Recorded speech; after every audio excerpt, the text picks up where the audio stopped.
All right. So, as I said, I was asked to talk a little bit about benefit sharing, and so in ways in which it's conducted in the Arctic, to provide some systematic view on that to maybe start the conversation. So, as we all know, Arctic is experiencing a rapid pace of development right now, alongside with, of course, dramatic changes in its environment. But the pace and intensity of economic development, mostly resource-based development, of course, is quite special, and it's not likely to relent anytime soon. That's why the question of benefit sharing, corporate social responsibility, and other related questions that are associated with the interactions between the companies and communities, local or indigenous communities, is one of the key questions that we need to be looking at in order to ensure that this development is benefiting Arctic peoples. So benefit sharing is generally defined as the distribution of monetary and non-monetary benefits generated through resource extraction. Of course, that's sort of very generic definition, but and we'll talk today a little bit about how we can sort of make it more specific as it pertains to Arctic communities. There are a variety of factors that determine the arrangements and under which this benefit sharing can happen. That would be international obligations. There would be various kinds of certification processes. There could be also some expectations from investors or lenders if companies are taking loans. So all these things, of course, go into defining what type of benefit sharing regime this or that region and this or that company are using. There are existing legal frameworks that, of course, vary across Arctic jurisdictions. There are also prevalent practices that sort of inherited from historically or that are being implemented by other actors that create certain expectations to company behavior from communities or the local authorities. There are a variety of regional conditions as well, including sort of path dependency that formed alongside of the long history of extractive activities, and a variety of regional peculiarities that exist there. And very importantly, there is varying level of recognition of indigenous and local community rights on one hand, and also variable community capacity to assert those rights. So both of those, of course, are very important. Both recognition and ability are key to creating a fair and equitable benefit sharing. So after reviewing a variety of case studies, Maria and myself, a few months ago, I guess a year ago maybe, sort of decided that we could systematize the different practices of benefit sharing in the Arctic and the notion of benefit sharing regimes that would have modes, principles, and mechanisms that I will cover in the next few minutes. So I guess let's start with the modes of benefit sharing. So benefit sharing regime, I guess I deleted something. And so the benefit sharing regime, as I said, are modes, principles, and mechanisms. So the principles would be the underlying logics of benefit sharing, and that include compensation, as you could see, investment, and charity. So the compensation is a way in which benefits are shared through compensating for damage or future profit that is lost. Investments are more focused on providing support for community relevant activities, infrastructure, or some other priorities that communities have. And charity is a principle that based on the free giving of some sort of benefits by companies with no recognition of actual obligation on the part of the company to provide anything. As you understand, investment is a sort of most commensurable with what we would like to have as a sustainability oriented practice. So the modes, just a second, did I just lose it? No. So the modes of benefit sharing are arrangements that exist, or systems of arrangement that exist in different areas that regulate relationships between companies and local and indigenous communities. We define 5 such modes that exist in the Arctic. It's important to understand, which I'll mention in a second, that there is no really a pure mode. I mean, in most cases, there are a variety of modes that are kind of working together. But still, we have sort of 5 distinctive modes. First is paternalistic mode, in which the state sort of dominates and defines and monitors the company's policies and practices towards communities. In this cases, either the state directly requires or creates certain expectation for the company. In some cases, it requires expected company take some responsibilities for the state or contribute significantly to some elements of state support to local communities. Or state becomes the main recipient of companies' benefits, and then it distributes it at its own will. I mean, the state's own priorities. Another mode of benefit sharing is a corporate social responsibility. We call it a company-oriented corporate social responsibility because in this case, a majority of arrangements are developed in a way that they, first of all, designed to benefit the needs of the company to fulfill certain obligations, for example. So in this case, the company plays a central role in setting arrangements by adopting globally developed standards, so standards from various international organizations or funding agencies or some kind of legislation that has been passed in various regions. So in essence, this corporate social responsibility is designed to please the investors and shareholders and fulfill some obligations rather and develop this, of course, social license to operate. But at the same time, it sort of benefits communities only as in some ways, collateral of that main obligations. So in this case, we often see that it's some sort of compensation. So sometimes targeted investments are utilized. But again, the goal is not only, or maybe not is as much to work with community and address its needs, but to fulfill some company's own priorities or priorities to be imposed on it by some other actors. So as you can understand, the procedural equity in this process, again, is not there. So the company is the one who makes important decisions. The third mode that we find in the Arctic is the partnership mode. Its classic example is Sakhalin Island and its oil activities, but there are other examples such as Kupol in Chukotka, that is actually a Canadian-based company that is engaged in gold production. This type of benefit sharing takes tripartite partnerships. They mostly, in the classic case, involve 3 parties, which is the state, the company, and the local or indigenous communities that work together to develop arrangements in which each of them are represented, and there is some higher level of procedural equity in the process. So this mode, as a result of that, is better positioned for promoting development and self-reliance of the indigenous communities because they're more present in decision making.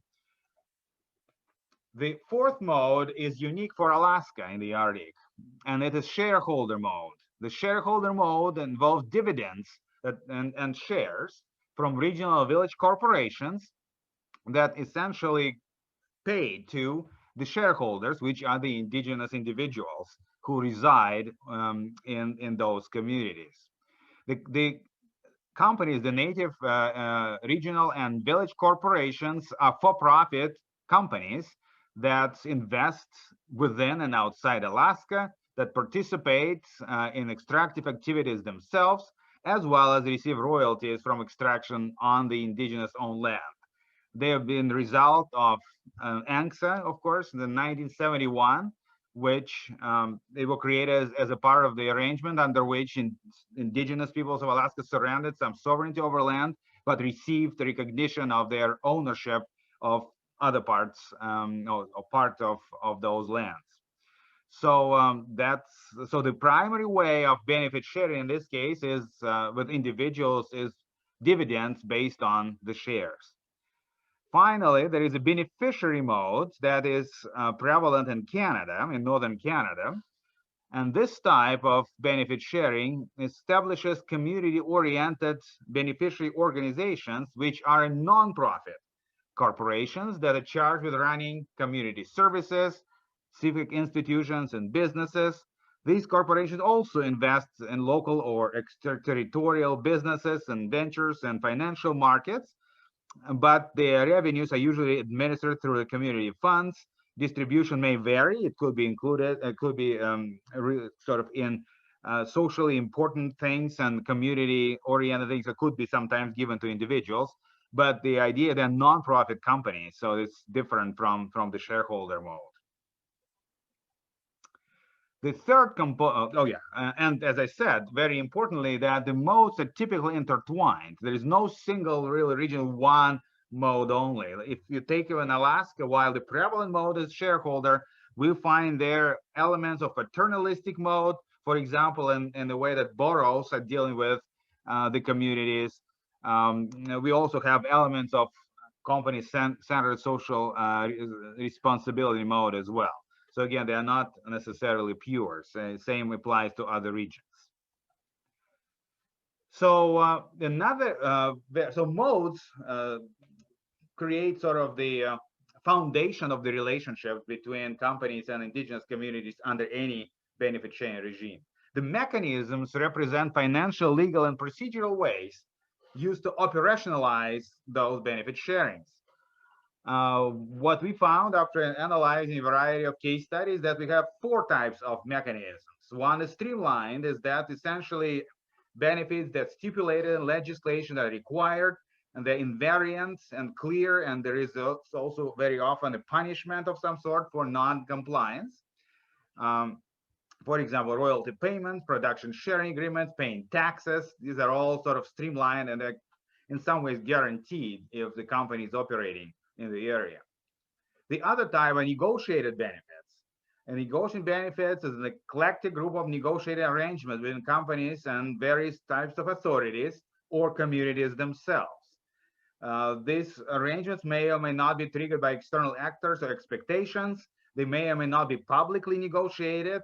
They may or may not be enforceable by courts. There are a variety of mechanisms. The idea is that the official kind of negotiation that is taking place to make an arrangement. The example of the negotiated benefits would be the benefits delivered through the impacts and benefit agreements. Then there are semi-formal mechanisms of benefit sharing, and they are less formal, right? These are systems that also entrenched in negotiation, but these are less formal negotiations, non-transparent, sometimes secret, or having a variety of ways they can take form. Sometimes we find them as a plea and take system when the community goes to a company with a particular request, and the company's discretion, this request is satisfied or not. So the company may choose whether to share benefits by responding or not. These benefits are very informally negotiated, so they are not clear to the actors involved. They may or may not, the same request may or may not be satisfied at a different time of the relationship. So there is obviously no public participation.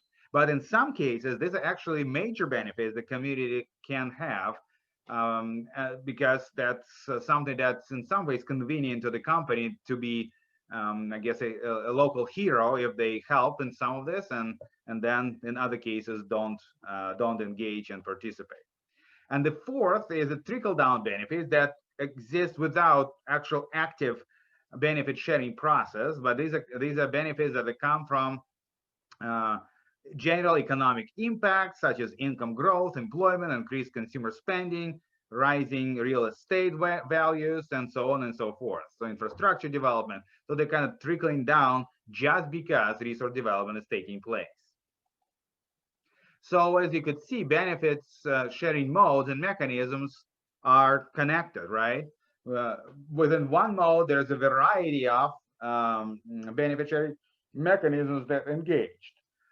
And so there is really sort of the variety of ways in which the mechanisms are working. If we look at the paternalistic mode, for example, we have a tax and royalty revenues are there. Then there is state-imposed socioeconomic agreements as a negotiated format. There is a semi-formal plea and take sponsorship system, and there will be still new jobs and income growth infrastructure that are trickle down. As you could see, under partnership and shareholder beneficiary modes, we have less semi-formal or maybe no very limited importance of semi-formal mechanisms, because most of the relationships are transparent, or at least negotiated more or less officially, and there is some procedures that involve that are falling under negotiated or streamlined mechanisms. So which again tells us that partnership and shareholder beneficiary mode are more prone to generate procedural and distributional equities. There are also different scales of benefit sharing, and I guess I'm not sure we need to go much through that, but there's a community, right, when all community benefits, although sometimes could be subset of members who are actually eligible for those benefits. There is selective benefit schemes, for example, only targeting indigenous organizations or общинность or some membership organizations, or there are individual benefits that are actually distributed either to all or some select groups of members. The overall impact of benefit sharing may vary, and actually it's a very good question, which kind of scale generates the best outcome for the community. I mean, there's some studies that cover that tell us that sort of the individual benefit sharing may not be as useful for addressing major community needs as other forms. So the question, I think, is how this benefit sharing, where does it play a role in a general discussion about resource extraction and sustainability? Is there benefit sharing as a mechanism to sort of address inequities and inequalities that taking place while extractive activity is happening? Of course, benefit sharing is an important phenomenon in that sense, right? But it is fairly narrow, right? It starts from the recognition by the state or company that some benefits belong to rights, knowledge, and stakeholders who live in the territory affected by this development. But is it enough to address the issues of sustainability and to ensure that there is at least dynamics that brings that closer to that goal? The idea is that further extension of benefit sharing through benefit co-management that emphasizes the active and equitable role of communities in designing, monitoring, and managing benefits from extractive companies is so that form of regime, a co-management regime, would be more prone to generate equitable and positive outcome. It would create, of course, guarantees that will create flexibility and responsiveness of benefit sharing schemes to communities' current and future needs. It also implies availability of monitoring systems that is very often a weak point of benefit sharing, which is negotiated up front in the beginning of resource development and may or may not include stipulations of how to change arrangements as the project progresses, or not to say what to do when the project ends and how to ensure that benefits are continuing, for example, from recultivation or other activities associated with projects sunset. So that's monitoring system is very important, and under co-management, of course, it will be more, even more so. Co-management, of course, could be implemented under a variety of modes, and we believe that partnership and beneficiary shareholder modes are most prone to be advanced further for co-management. The question is whether how you can achieve that is through agreements, various kinds of expectations that create pressure on the companies, and maybe direct engagement of indigenous companies in extractive activities. There are a variety of ways, but the idea is that it's a shared responsibility and shared governance of benefits. even more so if we really would like to dream something that doesn't exist. But if we like to dream and think forward about what arrangements could be even more commensurable with the notion of sustainability, that could be a next level of benefit sharing, if you will, is the benefit sovereignty, which requires a full community control over all benefits, which then will be shared with the companies and other actors. So it's kind of reversing the table. That's again more like a dream for the future. But I think if we understand that it's conceptual, I think it's also empowers some of the negotiations and some of the processes that the communities and companies would be engaged in. So basically what it means is that from benefit sharing, as you can see, we move towards benefit sovereignty, in which community capacity and faith control are growing and companies' power in some ways declining, and sustainability is, of course, increasing with increased distributional and procedural equities. So that's an important process. If we think of co-management, of course, it's very important to remember that benefit sharing and benefit co-management, if we move on to that, are important to have at all stages of the project, not only preliminary planning stage like it's done now, but also through implementation and even post-project. That is something that we need to be mindful. We need to make sure that the processes are established and that communities are well informed on their rights and their options and their possibilities to undertake those negotiations and develop good benefit sharing and possibly in future benefit co-management regimes. So I think with this, I'll finish.